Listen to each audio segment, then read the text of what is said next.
Hi everyone, welcome to my channel. నేను మీ మౌనికా జయరామ్. ఎలా ఉన్నారు అందరూ? బాగున్నారా? మేమైతే చాలా బాగున్నాము. సో అందరికీ హ్యాపీ సండే. ఈరోజు అయితే సండే బ్లాగ్ స్టార్ట్ చేశాను. మార్నింగ్ బ్రేక్ఫాస్ట్ అయితే ఏం చేసుకోలేదండి, ఇంకా చాలా బద్దగా వేసి లేవలేదు, లేట్గా లేచాము. ఇంకా ఇడ్లీ తెచ్చుకొని తినేసాము. పాపకు కూడా ఇడ్లీ పెట్టేశాను. ఇంకా ఇప్పుడు వంట చేయాలన్నమాట. ఆఫ్టర్నూన్కి అన్నయ్య వాళ్ళు వస్తున్నారు. అన్నయ్య, వదిన, ఇంకా వదిన వాళ్ళ చెల్లెలు వస్తున్నారనమాట ఇంటికి. నిన్న మేము వాళ్ళ ఇంటికి వెళ్ళినాము, నేనైతే అది వ్లాగ్ షూట్ చేయలేదు. ఇంకా ఈరోజు మేము పిలిచామన్నమాట వాళ్ళకి ఇంటికి. సో వాళ్ళ కోసం అయితే ఇప్పుడు స్పెషల్స్ ప్రిపేర్ చేయాలి. ఇంకా ఆబ్వియస్లీ నాన్ వెజ్ లేదు కాబట్టి వెజ్లో చాలా హెక్టిక్ కదా. వెజ్లో ఏమన్నా ఇంటికి ఎవరైనా బంధువులు వచ్చినప్పుడు ఏం చేయాలో అర్థం కాదు వెజ్లో. సో ఇప్పుడైతే వెజిటేబుల్ పలావ్, ఇంకా మష్రూమ్ బటర్ మసాలా, ఇంకా పెరుగు పచ్చడి చేద్దామని అయితే అనుకున్నాను. సో పెద్దగా అయితే ఏం ప్లాన్ చేయలేదు. అన్నయ్య అయితే ఇంకా అన్నం పప్పు జాలెమ్మ అవన్నీ ఏం వద్దు అన్నాడు, కానీ మనకి అట్లా సాటిస్ఫాక్షన్ ఉండదు కదా. సో కొంచెమైనా స్పెషల్గా ఉండాలని చెప్పేసి నేనైతే mushroom butter masala, vegetable pulao plan చేశాను. వెజిటేబుల్ పలావ్ అంటే మరీ ఎక్కువ వెజ్జీస్ అలా ఏం కాకుండా just potato, onion, tomato waste చేస్తున్నాను. మరి లాస్ట్ వ్లాగ్లో నేను రెసిపీ కూడా అప్లోడ్ చేశాను, అంటే క్లియర్గా కాదు, జస్ట్ చూపించాను. మీరు ఒకవేళ కావాలంటే చూసుకోవచ్చు. ఇప్పుడు మళ్ళీ కూడా చేస్తానులేండి. సో చూస్తున్నారు కదా డార్క్ సర్కిల్స్, ఇవన్నీ మన మేడం గారి వల్లే అనమాట. ఇదన్నమాట పరిస్థితి. ఇప్పుడు నాకు ల్యాప్టాప్ దగ్గర వర్క్, తర్వాత ఈ పాప దగ్గర రాత్రుల్లో నిద్ర మేల్కొని ఉండడం, దీనివల్ల నాకు డార్క్ సర్కిల్స్ వచ్చి ఇలా అంతా అయిపోతున్నాయి. దీన్ని బట్టి మీరు అర్థం చేసుకోండి వీడియోస్ ఎందుకు లేట్ అవుతున్నాయో. రక్షాబంధన్కి మా అన్నయ్యకి రాఖీ కట్టా అని చెప్పా కదా, అప్పుడు ఇచ్చాడనమాట ఇవి ఆఖర్లిక్ ఫోటో ఫ్రేమ్స్. మొన్న పాప షూట్ అయినప్పుడు ఫొటోస్ ఇవన్నీ షేర్ చేసింటే వాటినే ప్రింట్అవుట్ తీయించి ఇచ్చాడు. ఇలాగా బాగున్నాయి కదా, నాకైతే చాలా బాగా నచ్చింది. కటింగ్ అంతా కూడా అయిపోయింది. ఇప్పుడు జస్ట్ ప్రిపేర్ చేసుకోవాలి. సో గ్యాప్లో ఫ్రెష్ అప్ అయ్యి కూడా వచ్చేసాను అనమాట. కటింగ్ అంతా చేసుకొని ఇంకా మన స్వీపింగ్, మోపింగ్ అంతా లేట్గా లేచాం కాబట్టి అన్నీ లేట్గా చేసేసుకున్నాను. ఇంకా అలాగే ఫ్రెష్ అప్ అయిపోయి ఇప్పుడైతే వంట స్టార్ట్ చేయాలి తొందరగా. ఈ పాప అయితే అస్సలు వదలట్లేదు. ఇప్పుడు రీజన్ అందుకే నేను వీడియో చేయడానికి. చూడండి, నేను ఇప్పుడు స్టార్ట్ చేయాలి అక్కడ వంట. అస్సలు వాకర్లో వేసినా ఉండట్లేదు, అక్కడికి వచ్చి ఎత్తుకోమంటుంది. ఇంకా కింద వేసినా కూడా వచ్చేస్తుంది పాక్కుంటా నా దగ్గరికి. ఏం చేయాలో అర్థం కావట్లేదు. ఇంకా వాళ్ళ పప్పకి అప్పచెప్పేసి మేము వంట చేసుకోవాలి ఇప్పుడు. ఇంకా అన్నయ్య వాళ్ళు కూడా వచ్చేస్తారు, టైం అయిపోతుంది. 2 కలా వస్తామన్నారు. ఇప్పుడు ఆల్రెడీ టైం 1:15 అవుతుంది.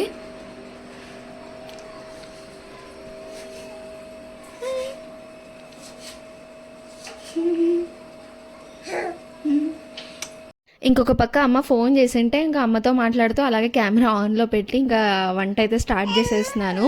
ఇంకా ఆ సామాన్లు అయితే కొన్ని ఉన్నాయి, ఇంకా కొన్నే కదా అన్నట్టు తోముకోలేదన్నమాట. ఇంకా వంటకు కూడా టైం అయిపోతుంది కదా అని చెప్పి వంట స్టార్ట్ చేసేసాను.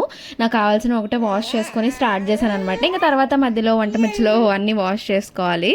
ఇంకా ఖుషిని అయితే వాళ్ళ డాడీకి అప్పచెప్పేసి వచ్చాను. ఈ మధ్య అయితే బాగా అల్లరి నేర్చుకునేసింది అనమాట. అసలు మేమిద్దరు వర్క్కి కూర్చున్నప్పుడు అయితే వాకర్లో వేసింటాము. కొద్దిసేపు వాకర్లో వేస్తున్నాము, మా దగ్గరికి వచ్చేస్తుంది. సరే వద్దులే అని చెప్పేసి కింద మ్యాట్, తనకి ప్లే మ్యాట్ తెచ్చా కదా, ప్లే మ్యాట్ వేసేసి బొమ్మలన్నీ వేసి కూర్చోబెడితే ఆ బొమ్మలన్నీ వదిలేసి ఆ చుట్టూరా కబోర్డ్స్లో, ఇంకా ఫ్రిడ్జ్ దగ్గర, టీవీ యూనిట్ దగ్గర ఏమున్నాయో అవన్నీ లాక్కుని వచ్చేస్తుంది అనమాట. అసలు ఉన్న చోటు ఉండట్లేదు ఈ మధ్య. ఇప్పుడు కూడా వింటున్నారు కదా, అసలు అదనమాట తీరు. నేను మాట్లాడితేనే మాట్లాడుతుంది, నేను సైలెంట్గా ఉన్నా అంటే తను కూడా సైలెంట్గా ఉంటుంది. ఇప్పుడు నేను వాయిస్ ఓవర్ ఇస్తున్నా అంటే నా సరిగ్గా తను కూడా మాట్లాడుతుంది. నేను మీకు చాలాసార్లు బ్లాగ్స్లో చెప్పా కదా. సో అలా నేను మాట్లాడేటప్పుడే తనకి ఏమో మరి తను కూడా నా సరిగ్గానే అరుస్తూ ఉంటుంది. తర్వాత నేను సైలెంట్ అయిపోయాక తను కూడా సైలెంట్ అయిపోతుంది. ఇది చాలాసార్లు జయ కూడా అసలు ఈ పిల్లకి నువ్వు మాట్లాడితేనే మాట్లాడాలనిపిస్తుందేమో అని చెప్పేసి అంటూ ఉంటాడు. చెప్పా కదా ఇంకా మష్రూమ్ బటర్ మసాలా ఇదంతా చేస్తున్నా అని చెప్పేసి. అందుకే ఇంకా బటర్ అయిపోయింది. యాక్చువల్గా బటర్ మా ఇంట్లో ఎప్పుడు ఉంటుంది, ఎందుకంటే మష్రూమ్ కానీ పన్నీర్కి మేము బటర్ ఎక్కువగా వాడతాము. సో అది అయిపోయింటే ఇంకా తీసుకొచ్చాడనమాట. ఆ రోజే జై తీసుకొచ్చాడు వెళ్ళి. టొమాటోస్ ఇవన్నీ కూడా అయిపోయింటే మష్రూమ్స్ అన్నీ ఇంకా అవే ఇప్పుడు కట్ చేసేసుకొని అంతా చేస్తూ ఉన్నాను. Mushroom butter masala recipe already short పెట్టాను, ఎవరైనా మిస్ అయింటే వెళ్ళి చూడండి. రెసిపీ టేస్ట్ మాత్రం చాలా బాగా వస్తుంది. నాకి జేకి మష్రూమ్ అంటే చాలా ఇష్టం, కానీ ఈ రెస్టారెంట్స్లో అలా వెళ్ళి తిన్నప్పుడు అంటే చాలా స్వీట్ వచ్చేస్తుంటుంది కదా. సో మాకు అది అంతగా స్వీట్ అయితే జేకి నచ్చదు అనమాట. నాకైతే పర్లేదు, అంటే నాన్స్తో కానీ రోటీస్తో కానీ అలా తినడం నాకైతే ఇష్టమే రెస్టారెంట్లో మష్రూమ్స్. కానీ జేకి మాత్రం అలా స్వీట్ ఉంటే అస్సలు నచ్చదు. అందుకని చెప్పి ఇంట్లో కొంచెం క్యాష్యూస్ ఇవన్నీ తక్కువ వేసి చేయమంటాడు. వాళ్ళు ఏంటంటే రెస్టారెంట్స్లో క్యాష్యూస్ ఇంకా ఆనియన్స్ ఇవన్నీ ఎక్కువగా వేస్తారనమాట. అందుకని చెప్పి అది స్వీట్ వచ్చేస్తుంది. ఇంకా అవన్నీ కూడా జే కోసమే తక్కువగా వేసి చేస్తాను. ఇంకొకరు కామెంట్లో అయితే 2-3 టైమ్స్ అడిగారు మీ పాప ఎప్పుడు బోర్లా పడింది అని చెప్పేసి. మా పాప వచ్చి 3rd మంత్ ఎండింగ్లో బోర్లా పడిందండి. టమ్మీ టైం ఇలాంటివి అయితే ఇచ్చేదాన్ని, కానీ చాలా రేర్గా ఇచ్చేదాన్ని అనమాట. ఎందుకంటే తను కొంచెం సన్నగా ఉండడం వలన తనకి ఎముకలు ఇవన్నీ ఒత్తుకుంటాయేమో కింద వేస్తే అని నాకు కొంచెం భయం ఉండింది. అందుకని చెప్పి నేను ఎక్కువ టమ్మీ టైం అనేది చేయిస్తుండలేదు. మెయిన్గా ఏంటంటే జేకి నచ్చుతుండలేదు అనమాట. వద్దు పాప ఇబ్బంది పడుతుంది, వద్దు వద్దు వద్దు అనేవాడు. అందుకని చెప్పి ఇస్తుండలేదు, టమ్మీ టైం ఎక్కువగా ఇస్తుండలేదు నేను. తను జే లేనప్పుడు, జే ఆఫీస్కి వెళ్ళినప్పుడు అలాగా ఎప్పుడైనా అలా వేసేదాన్ని. ఇంకా బోర్లా అంటే తనే పడింది అనమాట సొంతంగా. నేనైతే ఏది తనకి టమ్మీ టైం ఇవ్వడం లేదంటే నేను హెల్ప్ చేయడం అలా ఏం చేయలేదు. తనే నేర్చుకుంది, తనే పడేది. స్టార్టింగ్లో చెప్పాలంటే అంటే ఒకసారి నైట్ టైం అలా బోర్లా పడింది. తనకి మళ్ళీ తిరిగేకి రావట్లేదు, అంటే రిటర్న్ తన పొజిషన్కి వచ్చేకి తనకి అవ్వట్లేదు అనమాట. సో అప్పుడు ఏడ్చింది, గట్టిగా ఏడ్చింది. నాకు మెలకు వచ్చేసింది. అబ్బో అసలు నాకు మెలకు రాకుంటే లేదంటే ఈ పాపకి అరవడానికి అవ్వకుంటే ఇలాగే బోర్ల పడితే ఇలాగా ఊపిరి ఆడదు కదా అని చెప్పి చాలా టెన్షన్ పడేదాన్ని. కానీ మళ్ళీ జే అన్నాడు అనమాట, అలా ఏం ఉండదు, తనకు అట్లా ఉంది అంటే డిఫెండ్ చేసుకునే అది పవర్ ఉంటుంది అనమాట. పిల్లలకి వాళ్ళు డిఫెండ్ చేసుకుంటారు. ఎంత నిద్రలో ఉన్నా ఏమున్నా కూడా గివప్ చెయ్యరు. అట్లా వాళ్ళకి ఊపిరి ఆడలేదంటే వాళ్ళకి ఏదైనా అట్లా అన్కంఫర్ట్గా ఉందంటే వాళ్ళు డిఫెండ్ చేసుకుంటారు, అరుస్తారు అని చెప్పేసి అన్నాడు అనమాట. అప్పుడు కొంచెం కూల్ అయ్యాను నేను. సో ఫస్ట్ 2-3 టైమ్స్ అలా చేసింది. అంటే తను బోర్లా పడిపోయి మళ్ళీ వెనక్కి రాలేకపోగా అలాగా ఏడవడం అలా చేసింది. మళ్ళీ నేను తిప్పేయడం అలా జరిగిందనమాట. కానీ తర్వాత నుంచి అయితే తను పర్ఫెక్ట్గా బోర్లా పడింది, మళ్ళీ వెనక్కి తిరిగేది, కూర్చునేది, తనే అంతా స్టార్ట్ చేసింది. ఇంకొకరైతే మా పాప బర్త్డే కూడా 2-3 టైమ్స్ అడిగారు. నేను రిప్లై ఇచ్చాను, వాళ్ళు చూసుకోలేదేమో మేబీ, మళ్ళీ అడిగారనమాట. సో పాప బర్త్డే వచ్చేసి November 27th అండి. అండ్ తన బర్త్ డేట్ వచ్చేసి November 27, 2023. సో ఇంకా మా పాప బర్త్డే కూడా దగ్గరలోనే ఉందనుకోండి. సో మేమైతే ఈగర్లీ వెయిటింగ్, ఎలా చేయాలి ఏం చేయాలని ఇంకా ఏం ప్లాన్ చేసుకోలేదు, కానీ చూడాలి మరి. పాపకి ఏంటంటే మెయిన్గా నేను ఫుడ్ విషయంలో నేను కేర్ తీసుకుంటా. అంటే ఇది ఇవ్వాలి అది ఇవ్వాలి అని చెప్పేసి కేర్ తీసుకుంటా. కానీ ఇలా తను సొంతంగా నేర్చుకుని ఏవైతే ఉంటాయి కదంటే నడవడం నేర్చుకోవడం కానీ, పాకడం కానీ, బోర్లా పడడం కానీ, కూర్చోవడం కానీ, ఇలాంటివి ఏవి కూడా నేను తనకి అంటే నేర్పించాలని ట్రై చేయడం ఏమీ చేయలేదు. దానికోసం ప్రత్యేకంగా నేను ఏమీ చేయలేదు. సో అన్నీ తనే ఓన్గా నేర్చుకునేసింది. అంటే మామూలుగా ఇప్పుడు కూర్చోవడం ఇదంతా కూడా 6th మంత్ లోపు 7th మంత్ లోపే కూర్చోవాలి ఖచ్చితంగా పిల్లలు అంటారు కదా. సో మా పాప అయితే 6th మంత్ ఎండింగ్లోనే ఏమో స్టార్ట్ చేసేసింది అనమాట. తనే ఓన్గా కూర్చోయింది. మామూలుగా అయితే కొంతమంది పిల్లలు కూర్చోరు. సో కూర్చోలేదని చెప్పేసి 7th మంత్ లోపు కూర్చోవాలని ఫుల్ పిల్లలకి స్ట్రెస్ చేసేస్తుంటారు, ప్రెజర్ పెడుతుంటారు అనమాట నేర్పించడానికి. అంటే బెడ్షీట్లు అన్నీ ఇలాగా నడుముకి కట్టేసి కూర్చోబెట్టడము, చుట్టూరా మన పిల్లోస్ అన్నీ ఉంటాయి కదా, పిల్లోస్ అన్నీ పెట్టి కూర్చోబెట్టడము. సో అలా ట్రై చేస్తూ ఉంటారు అనమాట. నాకైతే అసలు ఆ శ్రమ తప్పిపోయిందనే అనాలి. అన్నీ తనే ఓన్గా నేర్చేసుకుంది. ఇన్ఫ్యాక్ట్ చాలా తొందరగా కూడా నేర్చుకోయింది. టైం అయిపోతుంది అయ్యో ఎలా అని చెప్పి మాకు అసలు అది మైండ్లో థాట్ కూడా రాలేదు. సో అదైతే మేము నిజంగానే బ్లెస్డ్గానే ఫీల్ అవుతాము. ఎందుకంటే మాకు అవన్నీ కష్టాలు తప్పించిందని చెప్పి. ఆల్రెడీ వర్క్ స్ట్రెస్, ఇంట్లో పనులు అన్నీ మేమే హ్యాండిల్ చేస్తున్నాం కాబట్టి ఇంకా ఇలాంటివి కూడా హ్యాండిల్ చేయాలి అంటే నేనైతే ఇంకా ఏమవుతుంటేనో తెలియదు. సో ఈ పాప అయితే మాకు చాలా కోఆపరేట్ చేసిందనమాట. నేను చెప్పా కదా, నేను డెలివరీ అయ్యాక 1.5 month నేను వచ్చేసాను ఇక్కడికి, జేకి ఫుడ్కి అంత ఇబ్బంది అవుతుందని చెప్పేసి అని. సో అప్పుడు వచ్చినప్పుడు కూడా నేను అన్నీ ఓన్గా నేనే సొంతంగా చేసుకోగలిగానంటే అది మా పాప కోఆపరేషన్ వల్లే. కొంతమంది పిల్లలు ఏడవడం నాకు కూడా కామెంట్స్లో చెప్తుంటారు కొందరు, మా పాప చాలా ఏడుస్తుంది, మా బాబు ఏడుస్తాడు, బయటకు వెళ్ళినప్పుడు అస్సలు కోఆపరేట్ చేయరు అలా అని చెప్పేసి కామెంట్స్ పెడుతుంటారు కదా. సో నాకు అప్పుడు అనిపిస్తుంది అనమాట, మా పాప చాలా కోఆపరేట్ చేస్తుంది కదా అని చెప్పేసి. కొన్నిసార్లు అల్లరి పెడుతుంది, బట్ పిల్లలంటేనే అల్లరి చేయాలి కదా, అలా చేయకుంటే టెన్షన్ పడాలి, కానీ చేస్తే ఏం లేదండి. ఇంకా ఏంటంటే ఏడవడం ఒకటే లేదు, మా పాప అల్లరి అంతా చేస్తుంది, సతాయిస్తుంది, అన్నీ చేస్తుంది. ఏంటంటే ఊరికినే ఏడవదు అనమాట. తనకి ఏదైనా రీజన్ ఉంటేనే, ఆకలి అయితే, లేకుంటే ఏమైనా దెబ్బ తాగితే, ఏమైనా పెయిన్ ఉంటే, అలా ఉంటే మాత్రమే ఏడుస్తుంది, ఊరికే అయితే ఏడవదు. సో అది కూడా మాకు మంచి ప్లస్ పాయింట్ అనాలి. ఇక్కడికి వచ్చాక ఇండివిజువల్గా ఇండిపెండెంట్గా నేను అన్నీ చేసుకోగలిగానంటే అది మా పాప వల్లే. సో నా గొప్పతనం ఏం లేదు, కానీ మా పాపనే నేను అప్రిషియేట్ చేస్తాను ఎప్పుడు. తన కోఆపరేషన్ లేకపోయింటే అస్సలు ఇవన్నీ జరిగేవి కాదు. ఇంకా 5 నెలల వరకు నేను ఎక్కడ ఉండాలో అక్కడే ఉంటుండేదాన్ని. ఇంకా జై ఇక్కడ ఒక్కడే కష్టపడే, అంటే తన ఫుడ్ ఇదంతా కూడా తను ఒక్కడే ఇబ్బంది పడాల్సి వస్తుండే. ఇంకా అన్న వదిన వాళ్ళ చెల్లెలు అందరూ వచ్చారని చెప్పా కదా, తినే అనమాట మా వదిన వాళ్ళ చెల్లెలు. ఇంకా మా అన్నయ్య వదిన్ని మీరు లాస్ట్ బ్లాగ్స్లో చూసే ఉంటారు కదా, ఇదిగోండి వీళ్ళే. తిన పేరు మామూలుగా అన్నయ్య అని చాలాసార్లు అంటూనే ఉంటాను, కానీ పేర్లు చెప్పాను కదా, ఇకపైన పేర్లు చెప్పడం బెటర్ ఏమో, కన్ఫ్యూజ్ అయిపోతారు లేకుంటే. సో తిన వచ్చేసి వినోద్ అన్నయ్య అనమాట. సో తను వినోద్ అన్నయ్య వైఫ్. ఇంకా మాదైతే లంచ్ అయిపోయింది, కొంచెం లేట్గానే అయ్యిందిలేండి. మామూలుగా బ్రేక్ఫాస్ట్ లేట్గా చేస్తాం కదా సండేస్ అంటే, సో లేట్గా లంచ్ కూడా లేట్గా చేసేసాము. అందులో నాకు వంట వండడానికి కూడా కొంచెం లేట్ అయ్యింది. ఇంకా లంచ్ అంతా అయిపోయాక అలాగా ఏదో మూవీ పెట్టాంలేండి, అది ఊరికే నామకా వస్తే మూవీ రన్ అవుతుంది. మేమైతే ఇక్కడ ముచ్చట్లు పెట్టుకొని ఉన్నిన్నాము, చాలాసేపు అలా మాట్లాడుకొని ఏదో ఆడుకుంటూ ఉన్నిన్నాంలేండి. సో తర్వాత ఇంకా ఈవినింగ్ వాళ్ళు వెళ్ళిపోతున్నారు. ఇంకా జై కూడా వాళ్ళతో పాటు వెళ్ళిపోతాడంట, చెల్లెల దగ్గర ఉండిపోతాడంట, చెల్లెలు మామ దగ్గర. ఇంకా మేము వద్దంట తనకి అని చెప్తున్నాడు. సో తను ఎందుకు వెళ్తున్నాడంటే వాళ్ళతో యాక్చువల్గా ఇది చైర్స్ లేవన్నమాట మాకు ఇంట్లో. మామూలుగా సోఫా ఉంది కదా అని చెప్పేసి ఇన్ని రోజులు చైర్స్ నెగ్లెక్ట్ చేసేసాము, అవసరం పడలేదు. కానీ ఇప్పుడు ఇంట్లో అసలు అంటే ఇంట్లో కూర్చోడానికి ఏం అవసరం లేదు, కానీ మామూలుగా బయటకు వెళ్ళినప్పుడు మాకు బాల్కనీ ఉంది కదా, బాగా బయటంతా కూర్చోడానికి అంతా. సో వెళ్ళినప్పుడల్లా చాపేసుకొని కింద కూర్చోవాల్సి వస్తుంది, కానీ కూర్చొని అలాగా వ్యూ ఎంజాయ్ చేయడానికి లేదు. సో అందుకని చెప్పి చైర్లు అయితే తీసుకొచ్చాడు. సో మా అన్నయ్య కూడా వస్తున్నాడు అనమాట, సుమంత్ అన్నయ్య.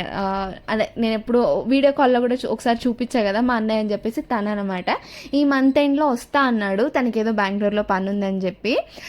సో ఇంకా తను వస్తే మాత్రం ఇంకా నన్ను మర్చిపోతాడు, కంప్లీట్గా నన్ను పాపని అన్నీ మర్చిపోయి వాడుతూనే ఉంటాడు. అందుకే వాళ్ళిద్దరి కోసం అని చెప్పేసి 2 చైర్లు తెచ్చుకున్నాడు అనమాట. మేము బయట కూర్చొని మాట్లాడుకుంటాము. ఇన్ని రోజులు వాడు రాలేదు, ఇప్పుడు చాలా రోజుల తర్వాత వస్తున్నాడు కాబట్టి మాకు టైం స్పెండ్ చేసే కావాలి, నువ్వు డిస్టర్బ్ చేయకూడదు, మేము ఇక్కడ ఇద్దరే కూర్చుంటాం, అందుకే నేను 2 చైర్లు తెచ్చాను, నువ్వు పాప ఇంట్లోనే ఉండాలని చెప్తున్నాడు అనమాట. సర్లే చూద్దామని చెప్పేసి నేను ఊరికే అయిపోయాను.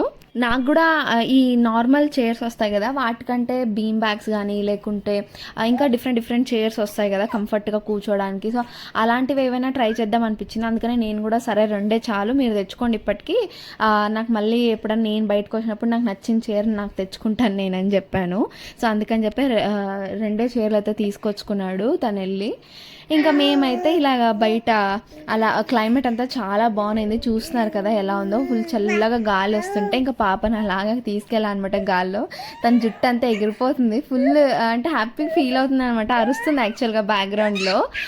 అంటే అట్లా ఫుల్ గాలి వచ్చిందంటే తనకి హ్యాపీగా ఫీల్ అయిపోతుంది అనమాట. సో అందుకని చెప్పి అలాగా కాసేపు ఉంచాను, తను హ్యాపీగా ఉంటుంది అని చెప్పేసి. చాలా గాలి అయితే ఉంది, అందుకనే కాసేపే ఉండి లోపలికి వెళ్ళిపోయాము మళ్ళీ.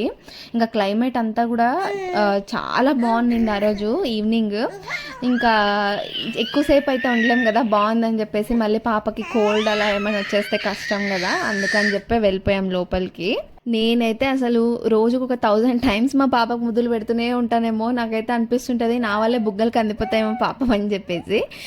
నాకు చాలా క్యూట్ అనిపిస్తుంటుంది అనమాట కొన్నిసార్లు తను చేసేవన్నీ. ఇంకా నేను లాస్ట్ వ్లాగ్లో చెప్పా కదా కొత్త సెర్లాక్ ఒకటి ట్రై చేశాను అని చెప్పేసి, అదే ఉగ్గు ట్రై చేశానని చెప్పి. సో ఇదే అనమాట, నేను ఆల్రెడీ 2 టైప్స్ పెట్టాను నేను హోమ్ మేడ్ సెర్లాక్స్. ఒకటి అన్ని గ్రెయిన్స్ వేస్ట్ చేసేది, ఇంకొకటి ఓట్స్ది. అది షార్ట్స్ కూడా పెట్టాను, మీరు ఒకవేళ మిస్ అయింటే వెళ్ళి చూడండి. సో దాంతోపాటు ఇదనమాట, మామూలుగా ఓట్స్ ఒక్కటే చేశాను కదా నేను లాస్ట్ టైమ్. సో ఇది అలా కాకుండా కొంచెం అటుకులు ఇంకా మఖానా ఇవన్నీ కూడా మిక్స్ చేస్తున్నాను. సో ఓట్స్ అయితే అలా కొంచెం రెడ్డిష్గా వచ్చే వరకు వేయించుకొని ఇలా అటుకులు కూడా కొంచెం అలా క్రిస్పీగా వచ్చేటట్టు వేయించుకోవాలన్నమాట. అవి వేయించుకున్నాక ఇంకా మఖానా కూడా అన్నీ సేమ్ క్వాంటిటీలో తీసుకోవాలి. సో అప్పుడు బాగుంటుంది అనమాట, టెక్స్చర్ కానీ తినడానికి పిల్లలకి టేస్టీగా బాగుంటుంది. ఇంకా మఖానా కూడా ఇలాగ చేత్తో ఇలా అంటే అది అట్లా పొడి పొడి అయిపోవాలన్నమాట, అప్పుడే అది అయినట్టు మఖానా కుక్ అయినట్టు. సో అది కూడా ఫ్రై చేసుకొని తీసుకున్నాను. ఇంకా డ్రై ఫ్రూట్స్ కూడా కొన్ని ఎక్కువగా తీసుకుంటున్నాను నేను. మీకు అంటే చిన్నపిల్లలు ఉంటాయి 6 months 7 months అలా ఉంటే మీరు కొంచెం తగ్గించండి. ఎందుకంటే ఇప్పుడు మా పాప 10 monthsలో ఎంటర్ అయింది కాబట్టి ఇవ్వచ్చు అనమాట. అందుకని చెప్పి నేను కొంచెం ఎక్కువగా తీసుకుంటున్నాను. అండ్ వాల్నట్స్ కూడా నేను రీసెంట్గా తెచ్చుకున్నాను డిమార్ట్ నుంచి. సో ఈసారి వాల్నట్స్ కూడా యాడ్ చేశాను, అన్ని సిర్లాక్స్లోకి వాల్నట్స్ యాడ్ చేస్తున్నాను. ఇంకా మామూలుగా జీలకర్ర వాము నేను అన్ని సిర్లాక్స్లోకి వేస్తాను కదా, మీరు కూడా చూసే ఉంటారు లాస్ట్ వ్లాగ్స్లో. సో అవి కూడా అలా వేయించుకొని అవి కూడా తీసేసుకుంటున్నాను. ఇంకా బాదం, ఇది క్యాషు, ఇంకా వాల్నట్స్ ఇవన్నీ కూడా చాలా హెల్త్కి మంచివి అండ్ వెయిట్ గెయిన్ కూడా చాలా వర్కౌట్ అవుతాయి. సో మీకు కావాలంటే డేట్స్ పౌడర్ కూడా యాడ్ చేసి ఇవ్వచ్చు. మా పాప ఎక్కువ స్వీట్ ఇష్టపడట్లేదు కాబట్టి నేను ఇంకా స్టార్ట్ చేయలేదు, కానీ కొంచెం తనకి టీత్ ఇదంతా వచ్చాక తనకి తినిపిస్తాను డైరెక్ట్గా.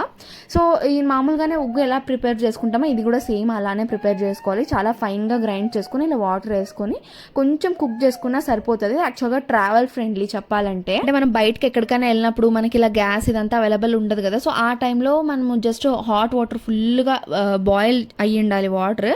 సో అలాంటి వాటర్లోకి ఈ పౌడర్ని వేసేసి, అంటే లమ్స్ ఏం లేకుండా, అంటే అది ఉండలు కట్టకుండా, పౌడర్ అంతా ఉండలు కట్టకుండా బాగా అంటే నీట్గా మిక్స్ చేసుకోవాలి. మిక్స్ చేసుకొని ఒక 5 minutes అలా మూత పెట్టి వదిలేసి తర్వాత మనం గీ లేకుంటే డేట్స్ పౌడర్ ఇలా మనకి ఏది ఇష్టం ఉంటే అది యాడ్ చేసి పిల్లలకు తినిపించచ్చు.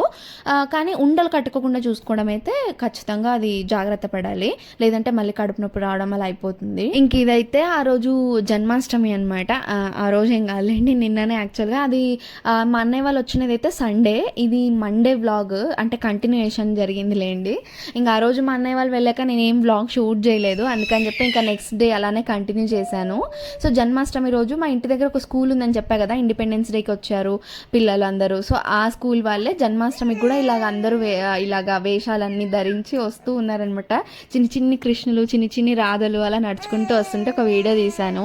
నాకైతే చాలా పాపం అనిపించింది, ఎందుకంటే ఆల్రెడీ 10:30 ఆ టైం అవుతూ వస్తుంది అనమాట. చిన్నపిల్లల ఎండలో నడుచుకుంటూ తీసుకెళ్తున్నారు. పాపం అనిపించింది నాకైతే ఆ వేషాల్లో. పిల్లలు నడవలేక అసలు చాలా ఇబ్బంది పడుతూ ఉన్నారనమాట. నేను పాపకి మార్నింగే ఫోటోషూట్ చేయాలి ఇలాంతా రెడీ చేసి అనుకున్నాను, కానీ మార్నింగ్ నాకు వర్క్ ఉండడం వల్ల కుదరలేదు. మళ్ళీ ఈవినింగ్ ఇవన్నీ తెచ్చేసుకుని రెడీ చేసి అయితే పాపకు ఫోటోషూట్ చేసేసాను. సో మా చిన్ని రాధ ఎలా అనిపించిందో కామెంట్ సెక్షన్లో చెప్పడం మాత్రం మర్చిపోవద్దండి. మంచి మంచి పోజులు అయితే ఇచ్చింది, పిక్స్ చూడండి. సో ఇదండి వాటి వీడియో. నచ్చినట్టయితే లైక్ చేసి షేర్ చేసి సబ్స్క్రైబ్ చేసుకోండి. ఇంకొక వీడియోతో మళ్ళీ కలుద్దాం. Until then stay tuned. Thank you for watching. Bye.